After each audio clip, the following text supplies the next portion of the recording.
لیکن شیطان چاہے گا کہ ہم کبھی بھی قرآن سے نہ چمٹے، کیونکہ اصل میں قرآن سے چمٹنا مطلب ہے اللہ کے قوانین اور اللہ کے نظام سے جڑے رہنا، اللہ تعالیٰ کے بتائے ہوئے راستے سے جڑے رہنا۔ تو اس لیے ہم پر جو ہے سرکش قوتوں اور شیطان کا غلبہ نہیں ہو سکتا اگر ہم قرآن پاک کو مضبوطی سے تھام لیں، اگر ہم اللہ کے قوانین کو مضبوطی سے سمجھ لیں، اور ہم جو ہے اس وقت خطروں سے محفوظ رہیں گے اگر ہم اللہ کی پناہ میں آ جایا کریں گے شیطان مردود سے۔ تو ہم جب بھی قرآن پاک پڑھیں گے تو ہم کیا کہیں گے؟ اعوذ باللہ من الشیطان الرجیم۔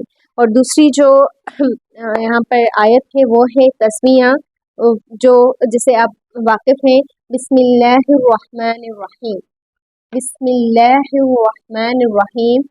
یہاں پر اللہ تعالیٰ نے اپنے بہت ہی خوبصورت 3 نام بتائے ہیں، ایک ہے اللہ، دوسرا ہے الرحمن، اور تیسرا ہے الرحیم۔ الرحمن الرحیم کی وضاحت ہم سورہ فاتحہ میں دیکھیں گے، الحمدللہ رب العالمین الرحمن الرحیم، تو ان کی وضاحت ہم سورہ فاتحہ میں دیکھیں گے۔ اللہ کی وضاحت بھی جو ہے ہم انشاءاللہ کبھی دیکھیں گے۔ ابھی جو ہے ہمارا فوکس ہے وہ ہے بسم پر، بسم اور ساتھ میں اللہ پر بھی۔ یہ جو ہے اصل میں بسم اللہ یہ 3 الفاظ کا مجموعہ ہے، ایک ہے با، دوسرا ہے اسم۔ یہ عربی کا قاعدہ ہے کہ جب با کو اسم کے ساتھ ملایا جاتا ہے تو اس کا الف نہیں لکھا جاتا، ٹھیک ہے، اور تیسرا ہے اللہ۔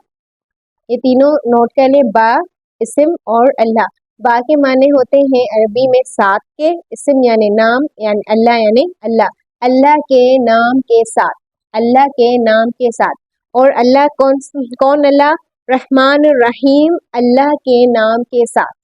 اس کے معنی کیا ہوں گے؟ رحمان الرحیم، اللہ کے نام کے ساتھ۔ یعنی کہ یہاں پر جو ہم اردو میں ترجمہ دیکھتے ہیں بسم اللہ کا، وہ ہم کیا دیکھتے ہیں؟ میں شروع کرتی ہوں اللہ رحمان الرحیم اللہ کے نام کے ساتھ، لیکن شروع کرنے کے لیے یہاں پر کوئی بھی عربی لفظ نہیں ہے۔ اگر آپ غور کریں یہاں پر ہے ساتھ نام اللہ رحمان الرحیم کے، شروع کرنے کے لیے کوئی بھی لفظ نہیں ہے۔ اصل میں اس لفظ کو یہاں پر یعنی بسم اللہ سے پہلے محذوف سمجھا جاتا ہے، یعنی جو لکھنے میں نہیں آتا، بس انڈرسٹوڈ ہوتا ہے، بس پتہ ہوتا ہے کہ میں کہنا کیا چاہ رہی ہوں، تو میں کیا شروع کرتی ہوں اللہ رحمان الرحیم کے نام کے ساتھ، وہ کام بھی نہیں بتایا گیا۔ مثلا اگر میں پڑھ رہی ہوں تو بسم اللہ الرحمن الرحیم، میں اللہ رحمان الرحیم کے نام کے ساتھ پڑھتی ہوں، اور اگر میں لکھ رہی ہوں تو میں اللہ کے نام کے ساتھ لکھ رہی ہوں جو رحمان اور رحیم ہے۔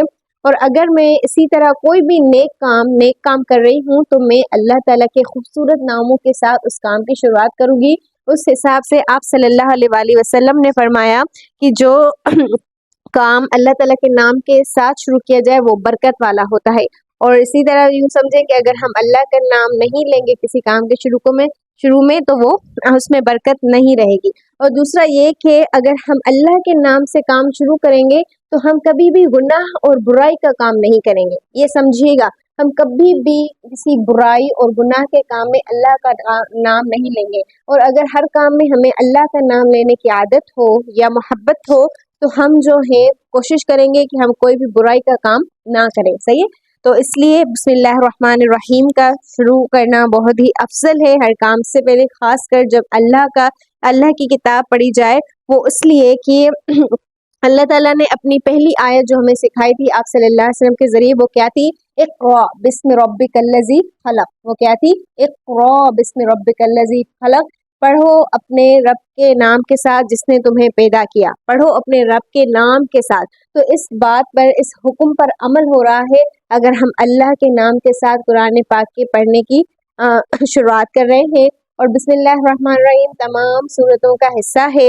یہ الگ بات ہے کہ اس میں اختلاف ہے کہ اس صورت کا حصہ ہے یا الگ ہے، اس پہ ہم ابھی بات نہیں کرتے۔ ابھی کے لیے جو ہے کہ ہر سورہ شروع کرنے سے پہلے ہم اللہ کے ان تینوں ناموں سے شروعات کرتے ہیں سوائے سورہ توبہ کے۔ اس کے بعد سورہ توبہ کے ساتھ سورہ تسمیہ نہ لگنا بھی، اس کے پیچھے بھی وجوہات ہیں، وہ ہم تب دیکھیں گے جب ہم سورہ توبہ پڑھیں گے انشاءاللہ۔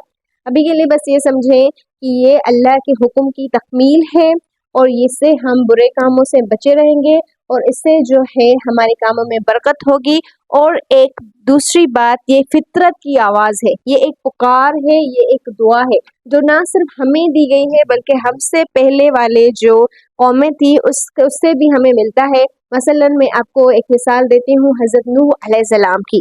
آپ کو پتہ ہوگا کہ حضرت نوح علیہ السلام نے ایک کشتی تیار کی تھی، اور اس کشتی میں سوار کرنے کے بعد حضرت نوح علیہ السلام نے اللہ سے دعا مانگی تھی، بسم اللہ مجریہا و مرساہا ان ربی لغفور رحیم۔ بسم اللہ کے نام کے ساتھ اس کا چلنا اور اس کا رکنا ہے، اس کشتی کا چلنا اور رکنا اللہ کے نام کے ساتھ ہے۔ تو یہ حضرت نوح علیہ السلام کے وقت کی آیت ہے۔